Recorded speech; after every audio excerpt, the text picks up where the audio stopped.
Bencana banjir dan longsor menyebabkan kelangkaan BBM yang meluas di Sumatera Utara. Untuk mengetahui informasi selengkapnya, kita bergabung dengan jurnalis Metro TV Iqbal Himawan langsung dari Tarutung, Tapanuli Utara. Iqbal, apakah BBM masih langka di sana? Masih, Zilvia, sampai saat ini inilah yang menjadi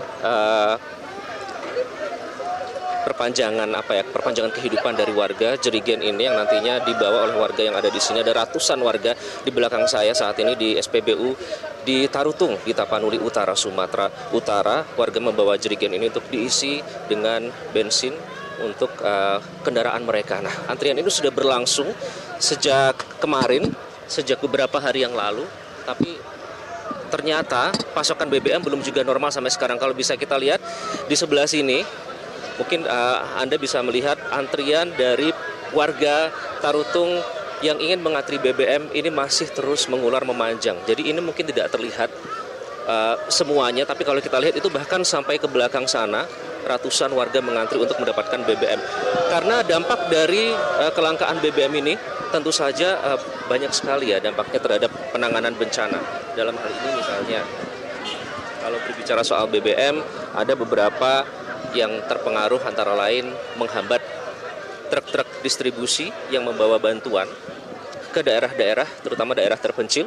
Kemudian juga kendaraan yang mengangkut para relawan yang akan mendistribusikan bantuan, kemudian membantu proses evakuasi, baik itu korban yang masih hilang ataupun evakuasi jenazah. Kemudian juga kendaraan-kendaraan yang digunakan untuk perbaikan listrik dan perbaikan jaringan telekomunikasi. Tidak hanya itu, tentu kendaraan-kendaraan lain yang penting digunakan pada saat proses penanganan bencana seperti ini, seperti kendaraan ambulans dari rumah sakit, kemudian juga pemadam kebakaran. Semua terhambat karena kelangkaan BBM ini. Jadi dampak kelangkaan BBM ini bukan hanya sekedar kendaraan dari warga yang tidak bisa berjalan secara normal, tapi juga proses penanganan bencana dari yang terus dilakukan selama kurang lebih sudah 1 pekan ya, sejak pertama kali bencana ini terjadi. Nah, kelangkaan ini kalau di kota Tarutung sendiri ada 2 SPBU, dan semuanya dipenuhi oleh warga, tapi terutama di tempat saya berada saat ini karena merupakan SPBU yang berada di pusat kota. Bukan hanya orang-orang yang membawa jerigan, tapi ada kendaraan bermotor, ada motor, ada bentor di sini yang menggantungkan diri kepada pasokan BBM untuk mata pencaharian mereka. Kemudian juga ada mobil-mobil angkot yang tidak bisa mengangkut penumpang karena kehabisan bahan bakar minyak, dan juga kendaraan-kendaraan lain. Nah, 2 SPBU yang ada di Tarutung ini diserbu oleh warga. Bahkan kalau tadi ada warga yang menyebut ini kelakar, tapi di tengah bencana mungkin menarik ya, karena mereka bilang bahwa sepertinya lebih mudah mencari emas daripada BBM di sini. Itu menandakan bahwa warga sudah mendekati level putus asa dalam mendapatkan pasokan BBM. Untuk mengetahui lebih lanjut, kita akan berbincang dengan salah satu warga yang ada di sini. Abang, boleh sebentar, Bang? Ini tadi saya pinjam dari abangnya, silakan, Bang. Dengan siapa? Dengan Bang Robi Alvin Tanjung. Siapa? Robi Alvin Tanjung. Panggilannya Alvin. Robi. Iya. Bang Robi berarti ikut antri BBM di sini? Ikut, Bang. Kondisinya seperti apa? Sudah berapa lama ini terjadi? Kondisinya seperti ini lah, Bang. Sudah dari tanggal 26 kemarin setelah kejadian dari musibah banjir itu. Artinya hampir seminggu, tapi belum normal kembali pasokan BBM. Iya, Bang. Dikarenakan karena jalur dari via Sibolga, kan minyak dari Sibolga, Bang. Jalan terputus, Bang. Jadi SPBU di Sumatera Utara ini sangat terbatasi, Bang, minyak, Bang. Karena jalurnya terputus, pasokan terhenti, begitu ya. Dampaknya apa, Bang? Ya, dampaknya seperti kami ini lah, Bang, yang kerja pengantaran paket Shopee Express jadi terhalang, Bang, kerjanya, Bang. Karena kerja kami butuh minyak kan, Bang, bensin. Jadi itulah, Bang, mau tak mau jadi keeceran lah beli kadang-kadang. Harganya berapa kalau di eceran?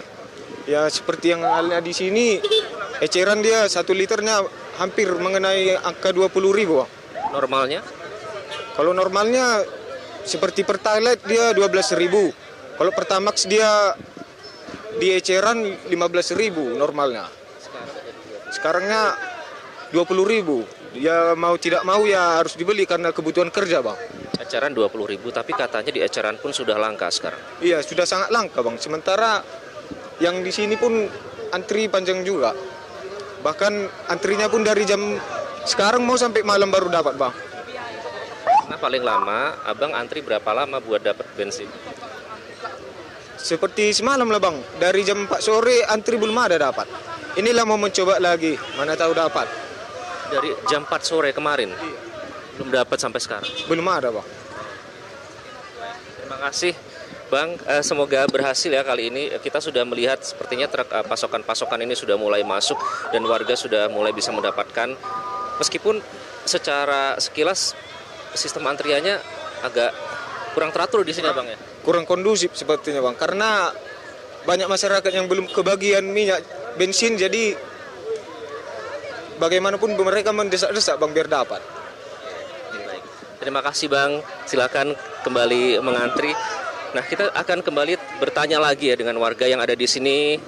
Coba kita akan tanya. Selamat sore, Mbak. Sedikit aja boleh? Oke. Jadi saya tadi berbincang dengan beberapa warga di sini, katanya mereka jadi kesulitan dalam melakukan pekerjaan mereka karena tidak ada bensin sampai mereka harus cuti untuk mengantri bensin. Bayangkan karyawan harus mengambil cuti untuk mengantri bensin. Jadi itulah kondisi di Tapanuli Utara. Mereka berharap semoga pasukan ini bisa kembali normal karena ini sudah seminggu pasca bencana longsor dan banjir yang terjadi di Sumatera Utara. Kembali ke Anda, Zilvia. Iqbal Himawan, terima kasih atas laporan Anda. Jelajahi cara baru mendapatkan informasi. Download Metro TV Extend sekarang.